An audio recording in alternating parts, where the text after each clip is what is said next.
My India my life goals પર્યાવરણની સુરક્ષા TV9ની આ સૌથી અનોખી પહેલ છે। ગ્લોબલ ગ્રીન એજન્ડા છે અને તેના માટે ભારત તૈયાર છે। को लेकर जो काम हम लोगों ने किया और प्रधानमंत्री जी ने जो मिशन लाइफ लॉन्च किया, उन विषयों पर मैं कुछ पक्ष अपना आपके सामने रखना चाहती हूँ। और ख़ास तौर पर जब आज के दिन से हर घर तिरंगा की हम लोगों ने रैली निकालकर सुबह शुरुआत की है। अब मेरी उम्र के लोग जितने बैठे हैं वो समझ सकते हैं कि मैं सुबह साइकिल चलाकर अपने घर से प्रगति मैदान तक गई और वापस साइकिल चला के घर आई। तो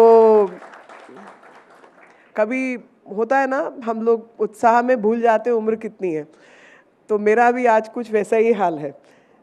but I was telling the editor that if you put me in a group of kids younger than my kids, half their ages, 16 plus, I'll behave like them.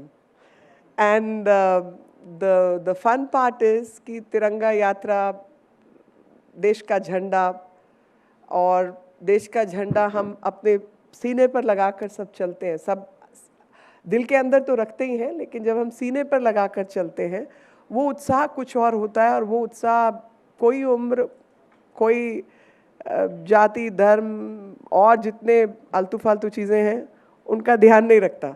और उसका मकसद सिर्फ एक है, और वो मकसद है कि जब देश आज़ादी का अमृत महोत्सव मना रहा है और 15 अगस्त बिल्कुल नज़दीक है और भारत अमृत काल में एंटर कर रहा है, तो वो शक्ति जिसने इस देश को आज़ाद कराया, आज हम उस शक्ति को रिप्रेजेंट कर रहे हैं।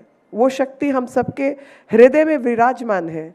लेकिन चिंता अब तक एक ही बात की थी कि जो शक्ति सबके हृदय में विराजमान है, हम सबके रोम रोम में बसी हुई है, क्या उसको कोई डायरेक्शन मिलेगी?